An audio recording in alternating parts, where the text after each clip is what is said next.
Marcy Cooper held her cup of coffee, now lukewarm, and stared out the kitchen window. The silence was palpable. It was the first day after she had been laid off. 30 years dedicated to a company that discarded her without ceremony. The word echoed in her mind, dispensable. She thought about all the justifications she had heard, budget cuts, restructuring, nothing personal. But how could it not be personal? Her job defined her, and now, she felt irrelevant.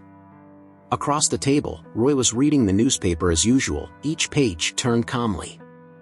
He remained immersed in his stable, unshakable routine, morning walk, breakfast, reading the news. A ritual he had maintained for years. Marcy watched him, and for a moment, she envied his stability. He still had a place in the world. And she? She was just another 50-year-old woman, unemployed, unsure of what to do with the time she now had in abundance. Without taking his eyes off the newspaper, Roy murmured as if he had read her thoughts. "Everything will be fine, Marcy. You'll find another job. I know that." She smiled, but the feeling of emptiness remained. He didn't understand. It wasn't just the job. It was the loss of who she was. "Maybe," she replied, without much conviction. "But for now, everything feels stuck." Ever practical, Roy set the newspaper aside, his tone firm. "You always find a way. You're resilient. Remember when we were stuck with the car broken down? You handled it, worked until you had enough to get it fixed." He smiled and picked up his car keys. "Clean the house, do something in the attic. It'll help. And I'll take care of the bills. Don't worry." He kissed her lightly on the top of her head and left. The door closed with a soft click. Marcy stood still, alone, watching the empty house. Each room clean, everything in its place. No more children running around, no more chaos. The kids were far away, living their own lives. She and Roy now lived a routine that bordered on automatic. Sighing, Marcy decided to follow Roy's advice. Cleaning the attic, maybe that would help. It was a task she had postponed for years, accumulating boxes and memories. As she climbed the wooden steps to the stuffy attic, the hot air and the smell of aged wood enveloped her. She pulled out a small, dusty box and began to open it. Amid photo albums and old Christmas decorations, something caught her attention. A smaller box. Her heart raced as she recognized it. With trembling hands, Marcy lifted the lid, and there they were, her old notebooks. Diaries, story sketches, the start of a novel she had once begun. For a moment, she forgot the suffocating heat of the attic. Time seemed to stand still as she leafed through the yellow pages. Words from a younger version of herself, full of dreams and hope. She had always wanted to be a writer, but life had taken a different path. Marriage, children, bills. The notebooks were forgotten, along with her dreams. Without realizing it, tears streamed down her face. What would have happened if she had never given up writing? She had let herself be carried away by the routine, by what was practical, and now she found herself here, sitting on the dusty floor, reliving old fantasies. After hours in the attic, she came down with the box of notebooks in her arms, a firm decision growing inside her. Maybe it was too late to be the writer she once dreamed of being, but it wasn't too late to try. She felt a spark of hope ignite, something she hadn't felt in years. Her life could still be written, and this time, by her own hand. Before Marcy could make any decisions, the phone rang abruptly. She jumped up, the notebook slipping from her hands. Who would be calling now? News about a job? Or something else unexpected? The phone was still ringing when Marcy came down from the attic with the box of notebooks in her arms. With her heart racing and her mind still full of thoughts about her old dreams, she answered without thinking. "Hello? Mrs. Cooper? This is the recruitment agency. We're calling to inform you that your interview with Harris Tech has been canceled. They decided to go with another candidate. We're sorry." Marcy was silent. That had been one of the few job opportunities left.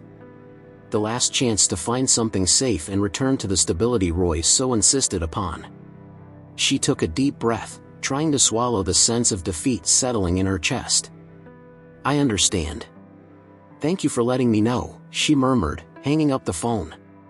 The sound of footsteps echoing in the entrance brought Marcy back to reality. Roy was back from work. She quickly pushed the box of notebooks under the kitchen table, as if she were hiding a secret. "How's your day, honey?" he asked, carefree, as he took off his shoes and placed his briefcase on the table. "Well, I organized some things in the attic," Marcy replied, trying to sound casual, without mentioning the phone call. Roy nodded, distracted, as he grabbed a glass of water. He seemed satisfied with the idea that she was busy, not realizing the emotional turmoil she was going through. When he returned to his focus on the evening news, Marcy took the chance to grab the box of notebooks and retreat to the bedroom. In the hours that followed, Marcy couldn't get the notebooks out of her mind. When she was finally alone, she sat at the kitchen table with one of the notebooks in front of her, the yellowed pages like a window into another time. There she was, in her 20s, full of hopes and plans, writing stories and sketches of a future that never happened. She carefully flipped through the pages, feeling a nearly lost connection with that younger version of herself. Deep down, she knew she needed to try writing again. But the fear of failure, of being ridiculed, paralyzed her. It was already hard enough dealing with Roy's pressure for her to find another job. How could she tell him she wanted to try something so uncertain? With her heart in her throat, Marcy picked up her old laptop, which she hardly used anymore. With trembling hands, she opened a writing program and started typing. The first words came out with difficulty, hesitant, like a rusty bicycle after years of disuse. But little by little, the story she had started decades ago began to come to life again. For hours, she sat there, writing nonstop, losing track of time. The house was silent, Roy watching TV in the living room. She was so immersed in her writing that she didn't notice when he appeared in the kitchen doorway, watching her.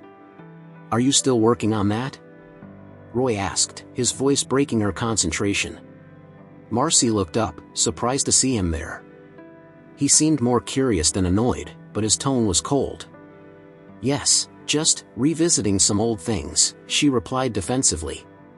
Roy shook his head, impassive.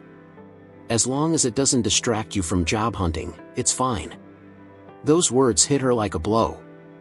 He was being practical, as always, but there was something in his indifference that hurt her deeply. Roy left the kitchen, and she sat there, alone, staring at the laptop screen. The initial excitement quickly faded, replaced by a cloud of doubt. Was Roy right? Was she fooling herself, trying to revive a dream that no longer had a place in her life? Hearing the sound of the bedroom door closing, Marcy slammed the laptop shut, feeling frustration rise within her. She knew she couldn't postpone the job search any longer, but she also didn't want to abandon the spark she had just rediscovered. However, one thing was certain: if she wanted to keep writing, she would have to do it in secret. She couldn't handle Roy's disbelief right now. So, she decided that in the moments when she was alone at home, she would return to what she loved, even if it had to be hidden. In the following days, Marcy adopted her new routine. Roy would leave for work, and as soon as she was alone, she would open the laptop and start writing. Her fingers flew across the keyboard as the words flowed more naturally each day. For the first time in years, she felt like she was doing something for herself, something that made her feel alive again. But the guilt grew each time she hurriedly closed the laptop at the sound of Roy's key in the door. It was as if she were betraying his trust, living a secret life.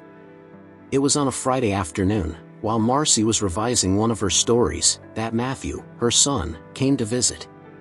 He walked into the kitchen with a smile, grabbing a cup of coffee. "Mom, are you okay? You seem different lately," he commented, with the sharp perception he had always had. Marcy hesitated but knew she could trust him. Matthew had always been understanding, very different from Roy in that aspect. "I started writing again, Matt," she confessed with a shy smile. "Nothing serious. Just some old things I found." Matthew's eyes lit up with enthusiasm. That's amazing, Mom. I always knew you had talent. I want to see what you're writing." Marcy laughed, a little relieved by his positive reaction.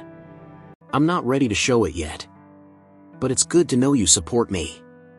Matthew leaned over the table, looking at her with affection. "Mom, you've got to do what you love.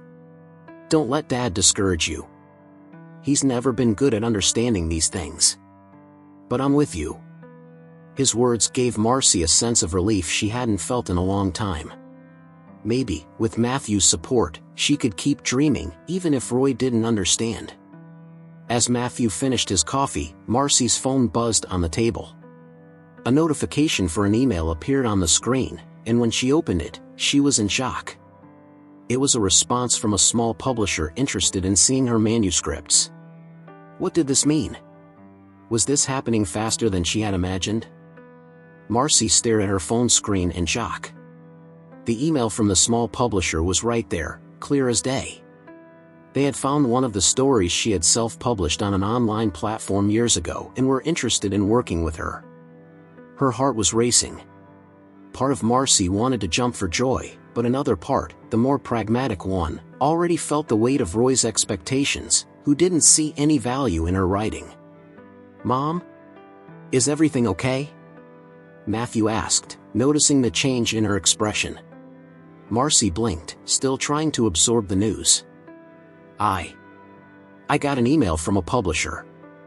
They're interested in seeing more of my manuscripts." Her voice was hesitant, as if she couldn't believe what she was saying. Matthew smiled, beaming. "That's amazing. I told you, Mom. So, what are you going to do now?" Marcy looked at the phone for another second, then set it down on the table, nervous. "I don't know. I don't even know if I should show them. Maybe it's just a stroke of luck, something small. And Roy." Her voice faltered as she mentioned her husband. "Mom, forget that for a second. This is your chance. You knew from the beginning he wouldn't understand, but this is important. It's your dream, remember?" Marcy remained silent. She knew Matthew was right. The chance of a publisher wanting to see her manuscripts was something she had never imagined would really happen, but now that it was in front of her, fear began to creep in. Fear of failure, fear of Roy's judgment, and even fear of disappointing herself. Still, something inside her wanted to take the risk. The next day, Marcy found herself torn. While Roy was at work, she sat in front of her laptop, the email from the publisher open on the screen.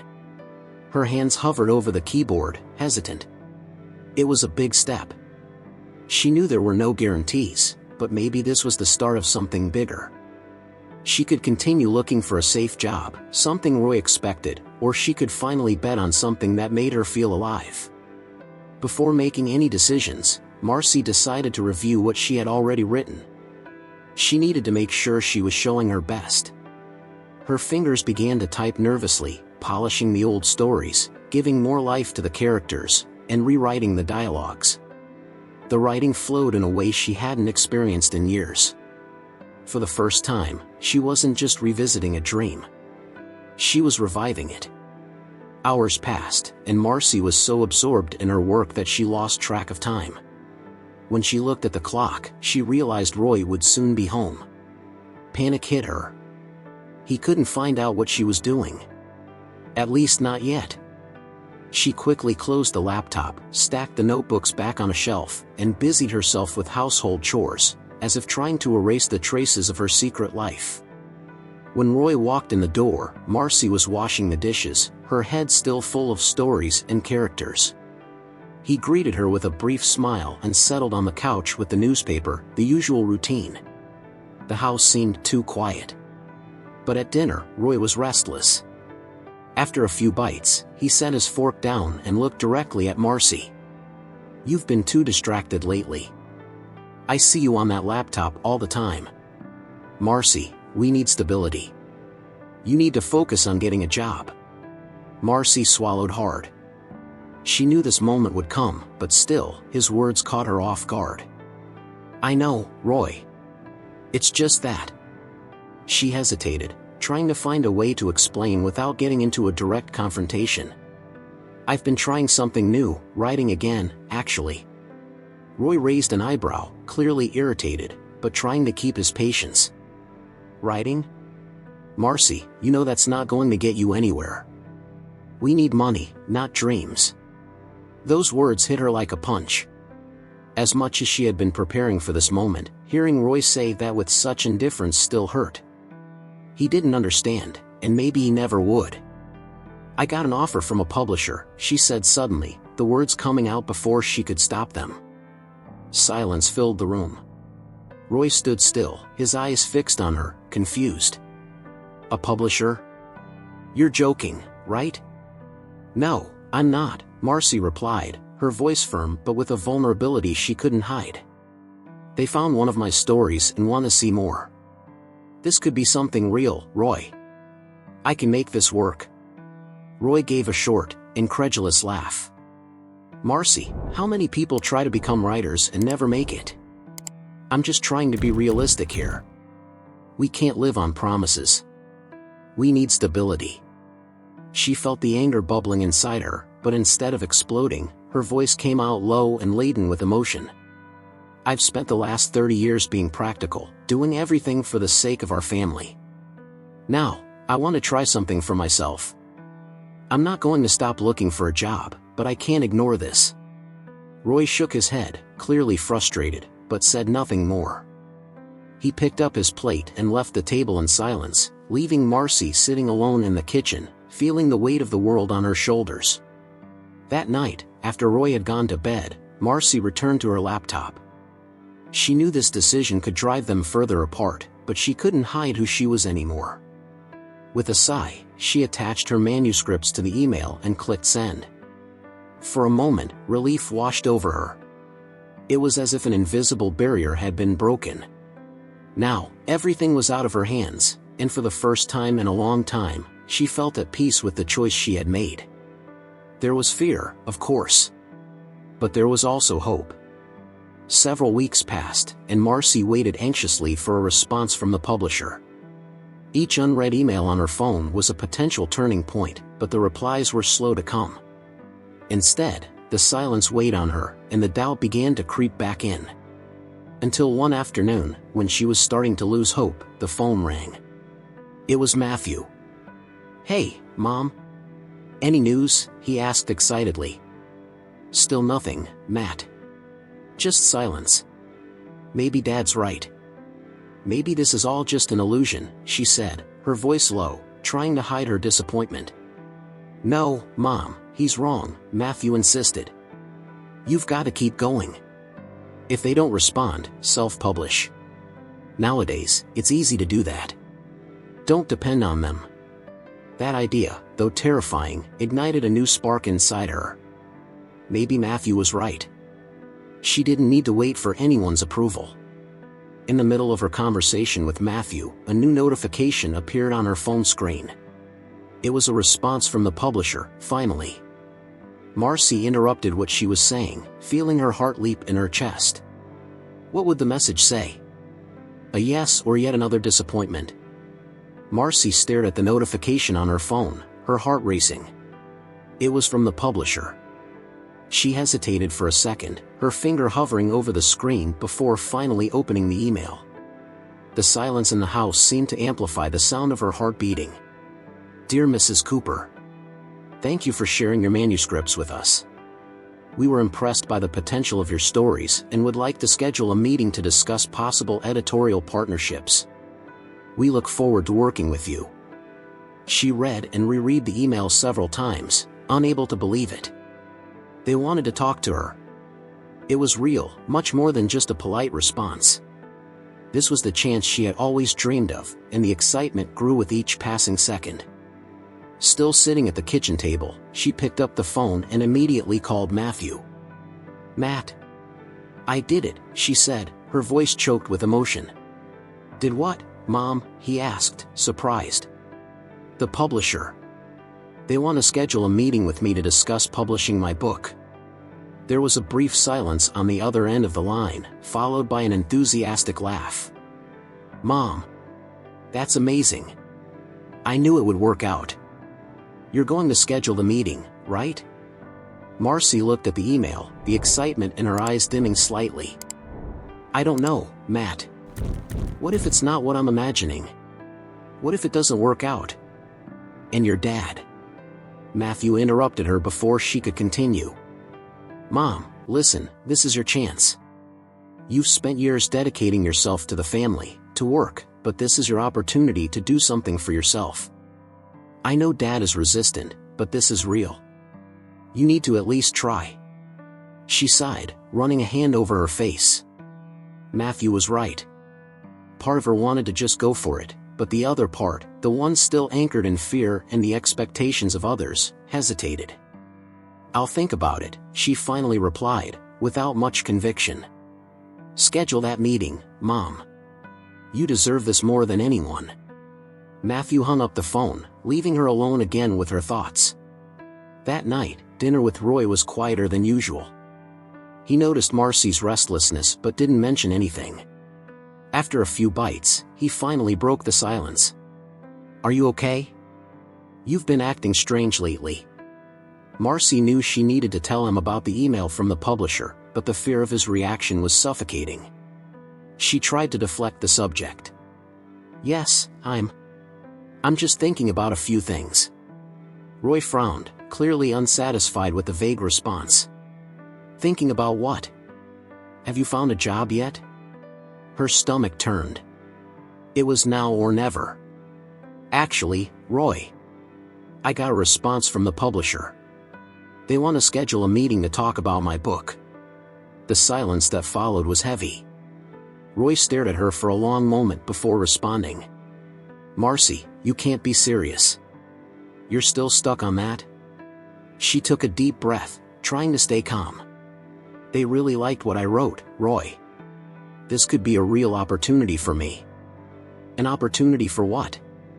Do you think being a writer is going to pay the bills? He retorted, the frustration evident in his voice.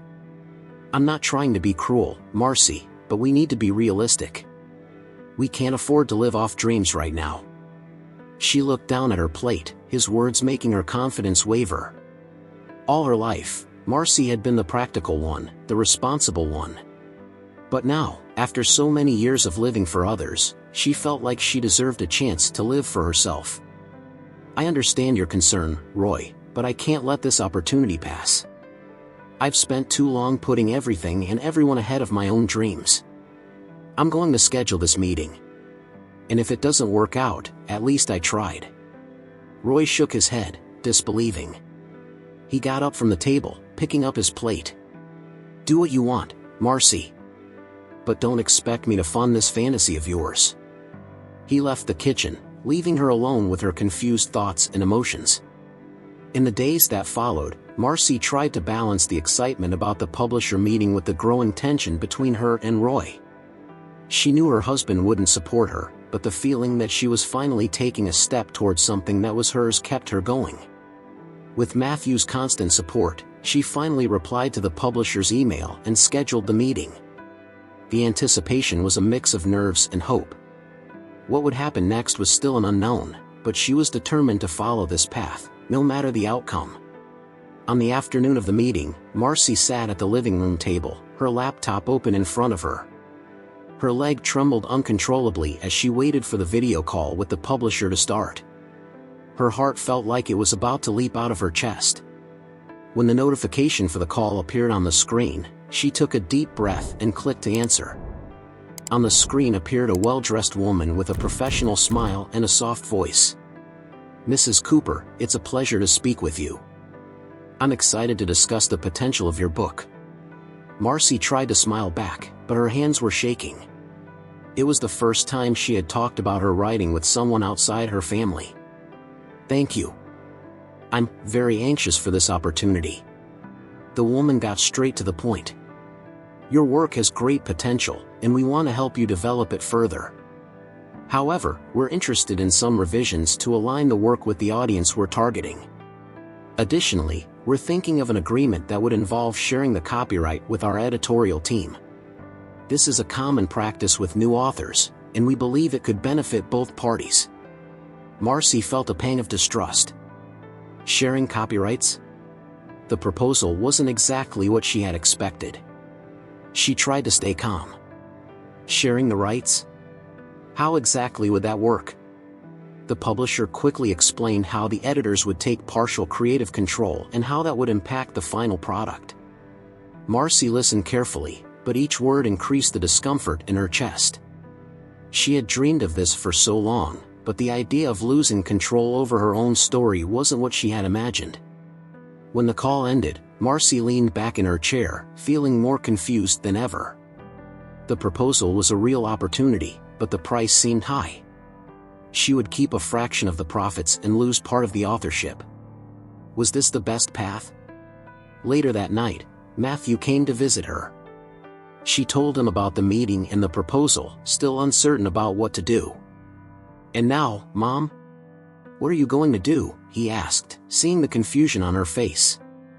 "I don't know, Matt. They want to share the copyrights. I wanted to keep control over my own story." Matthew thought for a moment before responding. "What if you published it yourself?" "Forget the publisher. You don't need them to publish your book. With self-publishing, you keep all the control, and I can help you with the technical side." That idea was frightening, but at the same time, she couldn't deny how much sense it made. Could that be possible? She looked at Matthew, seeking support. "I don't know if I can do this on my own." Matthew smiled, confident. "You're not alone, Mom. I'm here, and together we can make it work." Marcy looked at Matthew, feeling torn. She could follow the traditional route with the publisher and share the rights, or bet everything on self-publishing. But before she could answer, she heard the sound of keys in the door. Roy walked in, tossing his briefcase onto the table harder than usual. His face was downcast, his shoulders slumped. "Roy?" Marcy asked, noticing the expression on his face. Something was wrong. "I got fired." Roy let the words fall like a weight he could no longer carry. Marcy and Matthew looked at each other, the tension in the room intensifying. What did this mean for all of them now? The silence that followed Roy's words was almost palpable. Marcy felt a chill run down her spine as she tried to process what he had just said. The man who had always been the rock of the family, the safe harbor, was now vulnerable. Roy, always so confident and practical, had lost his job. Matthew looked at his father, incredulous. "Dad, how did this happen?" He approached, clearly concerned. Roy sank into the kitchen chair, not even lifting his eyes. He seemed smaller, as if the weight of the world had fallen on his shoulders. "Staff cuts. The same speech we've heard before," he muttered, bitter. "They said they'd give me some notice, but it's over. I'm out." Marcy felt her stomach churn. The moment she had feared so much had arrived, but not in the way she had imagined. Now it wasn't just about her dreams. The financial reality of her family was at stake, and Roy, who had always been the provider, was now on shaky ground. She tried to hold his hand, but Roy pushed it away, frustrated. "And now, Marcy? Are you going to keep going with this idea of being a writer while everything falls apart around us?"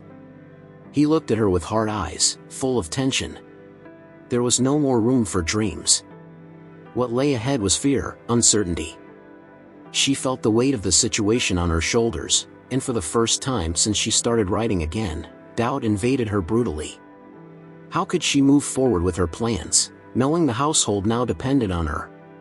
What would happen if she failed? Matthew stepped forward, his voice firm. "Dad, Mom is finally getting a chance. You can't corner her like this. There are other ways to deal with this, and I can help both of you." Roy looked at him with a weary gaze. "Other ways? Like what, Matthew? Are you going to support the house?" He shook his head, frustrated. "You two live in a world of fantasies. Dreams don't pay the bills." Marcy felt the anger rising, but this time, something inside her ignited. She knew Roy was hurting, but she had spent too long living for others. "I know this is hard for you, Roy. But you're not alone in this. We'll find a solution together. And I'm not giving up on this dream. Not now." Roy shook his head, disbelieving, suddenly standing up. "You two figure it out. I need some time to think." He grabbed his keys and left the house, slamming the door behind him. The silence that followed was almost as intense as the moment of the news. Marcy and Matthew sat in silence for a few minutes, digesting what had just happened. The pain in Roy's words was evident, and Marcy knew he was feeling powerless, which only increased his frustration. Roy wandered the neighborhood streets aimlessly, his hands shoved deep into his pockets, the cold night air cutting through him. He felt lost.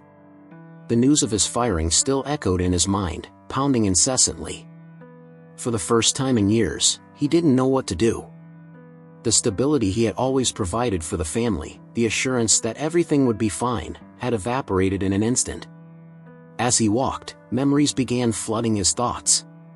He remembered the early days of his marriage to Marcy, when they barely had any money but were full of hopes and dreams.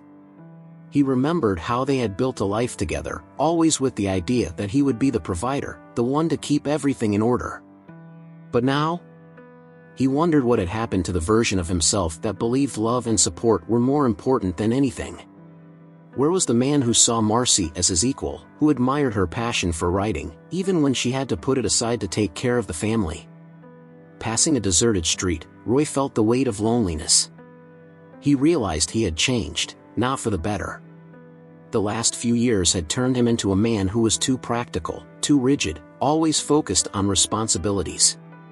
He felt crushed by the expectation of being the family's financial pillar, and in that pressure, he had ended up suffocating Marcy.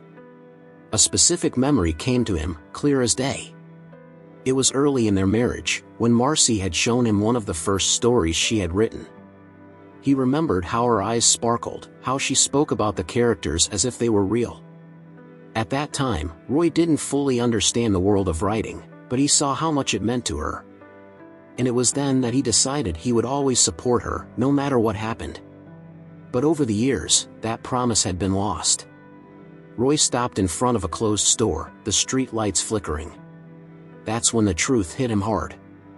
He had failed not only as a provider but also as a husband. While Marcy fought to rediscover her passion, he had pressured her to fit into the mold of a life that, at that moment, even he could no longer sustain. He knew that Marcy was at a critical point in her life, trying to reclaim something that had long been dormant, and he was working against her. It was then that he realized, the stability he had always sought for the family didn't come just from money or work. It came from mutual support, from respecting each other's dreams. And if he didn't support her now, who was this man he was becoming? With that thought, Roy turned around, the weight on his shoulders still present, but something inside him was beginning to change. He knew the walk home would be the most important one he had ever taken. He didn't have all the answers, and he was still scared of what the future held. But one thing he knew, he was on Marcy's side. She had supported him for years, and now it was his turn. When Roy walked into the house, the living room was lit only by the soft glow of the lamp. Marcy was across the room, her back to him, with the laptop open in front of her. She was so focused that she didn't notice his entrance. Roy stood still for a moment, watching her. There was something in her posture that he hadn't seen in a long time, determination, purpose. He knew how much this meant to her, and the guilt he felt for having ignored it for so long grew inside him. Marcy, sensing his presence, turned around. Seeing him there, with his slumped shoulders and a look in his eyes she had never seen before, her heart tightened. Before she could say anything, Roy took a deep breath, his words coming out with difficulty, as if each one was a piece of a burden he was finally letting go of. "I need to tell you something, Marcy." He hesitated for a moment, but then continued, his voice low, almost inaudible. "I'm sorry. I'm with you. No matter what happens." Marcy was silent for a second, surprised. There was an obvious weariness on Roy's face, but there was also something else. Something she hadn't seen in years. The softness of someone finally letting go of their own fears. "What changed, Roy?" she asked, feeling the tears threatening to surface. Roy lowered his head for a moment, then looked at her again. "I spent years thinking that the only thing that mattered was keeping the house, keeping the stability. And in that process, I forgot about you. I forgot about us. He took a deep breath, his voice trembling. I was so afraid of losing control that I didn't see that the most important thing was always here. Your dreams are our dreams too. I'm not going to let you carry this alone. Not anymore. Roy's words hit Marcy with a force she hadn't expected. The man in front of her was stripping away years of frustrations, fears, and expectations. She approached, took his hand, and in that simple gesture, felt the reconnection. Roy looked into her eyes, genuinely. I'm going to help you, Marcy. I don't know how, but I will. Because what matters now is that you're happy. And I want that. I want to be by your side, no matter where it takes us. The tears finally escaped Marcy's eyes, but this time, they weren't from pain. They were from relief, from a weight she hadn't even realized she had been carrying for so long. She squeezed Roy's hand and nodded, without needing to say anything else. It wasn't the end of the challenges, far from it. But with him by her side, the path seemed a little less lonely. A few months had passed, and the cold morning wind swept the streets gently, carrying with it the scent of the season. The small cafe in the city center was bustling, with people coming and going hurriedly, but for Marcy, time seemed to slow down. Sitting near the window, with a cup of tea in hand, she watched the movement outside with a calm smile on her face. In her hands was the first printed copy of her book, freshly arrived from the printer. It was real. After months of work, dedication, endless revisions, and sleepless nights, she was finally holding her own creation. The words writing her own story gleamed on the cover in an elegant font. It was a simple title, but one filled with meaning. Every page inside was a part of her dreams that was now in the world, ready to be read.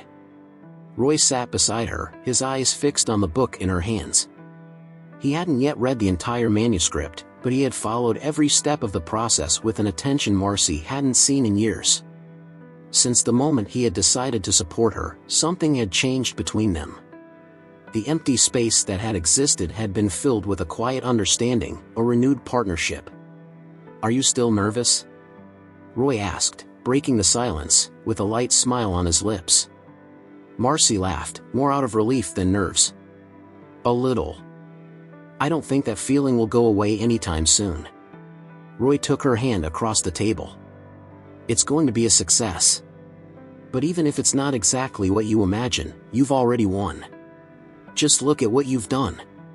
Marcy squeezed his hand in response, an emotional smile spreading across her face. He was right. For so long, she had worried about the results, about what would come after the book was published, but in that moment, just holding her book was the victory she needed. The days following the book's release were a mix of anxiety and joy. The first sales started slow, with friends and family offering their support. However, as the weeks passed, something surprising began to happen. Readers Marcy had never met started leaving online reviews, praising the story, connecting with the characters in ways she had never imagined possible. Success didn't come all at once, but gradually, like a tide rising discreetly. Some readers shared the book on social media, and suddenly, the book took on a life of its own. Marcy's story, written during her most difficult moments, began to resonate with others, especially women who, like her, were searching for a new beginning. With each new comment or compliment, Marcy felt something growing inside her, a confidence she had never known before. She was no longer just a woman who had lost her job and rediscovered a dream. She was a writer. One day, while reviewing the sales reports on her laptop, an unexpected notification appeared in her inbox. It was from a larger publisher, one she had never imagined would take notice of the work of a first-time author. They were interested in discussing a possible partnership for her next book. Marcy felt her heart race as she read the email, but this time, there was no panic. She knew what to do. She no longer needed external validation. Not like before. Now, everything depended on how she wanted to continue her journey. The small celebration for the book's launch took place on a Saturday afternoon, in a cozy event space at the local bookstore. It was simple, but exactly as she had imagined. Matthew was there, proudly filming everything on his phone, while Roy watched her with a calm smile. Friends and family gathered, and for the first time, Marcy found herself at the center of a story she had written herself, both on paper and in real life. When it came time to say a few words, Marcy stood up, looking at the few people gathered, her heart racing. There was something intimate and special about sharing this achievement with those who had always supported her, even in the darkest hours. Marcy began, her voice choked with emotion. She smiled, taking a second to compose herself. I never thought I'd get here. Not because I didn't have dreams, but because, for a long time, I thought those dreams were too far away, buried under responsibilities and time. She looked at Roy, feeling her eyes fill with tears. But I discovered it's never too late to start over, and sometimes, the path that seems impossible becomes possible when we have the right people by our side. Roy looked at her with affection, while Matthew nodded silently, recording every moment. Writing this book was a way to reconnect with myself. To understand that even in the midst of all the difficulties, there's always a new story to tell. And today, I just want to thank each of you who helped me remember that. She held up the book she was holding, a genuine smile on her face. This is more than a dream come true. It's a reminder that we can always write our own story, no matter the circumstances. The small audience applauded warmly, and Marcy felt a wave of gratitude and peace wash over her. Later that night, after all the event and with exhaustion taking over her body, Marcy sat on the living room sofa, the book by her side. The house was quiet, and the moonlight gently illuminated the room. Roy approached and sat next to her, wrapping his arm around her shoulders. I'm proud of you, Marcy. Very proud. She smiled and rested her head on his shoulder, feeling the tranquility of the moment. And I'm happy you're here with me. Her voice was soft, full of gratitude. This is just the beginning. Roy kissed the top of her head, silently, knowing that this moment was more than just the end of a journey. It was the beginning of something new, for both of them. Because finally, Marcy was writing her own story, and this time, she knew the ending would be exactly as she had always dreamed, hers, in her own words. If you enjoyed this story, don't forget to subscribe to the channel, like the video, leave a comment, and check out our next story.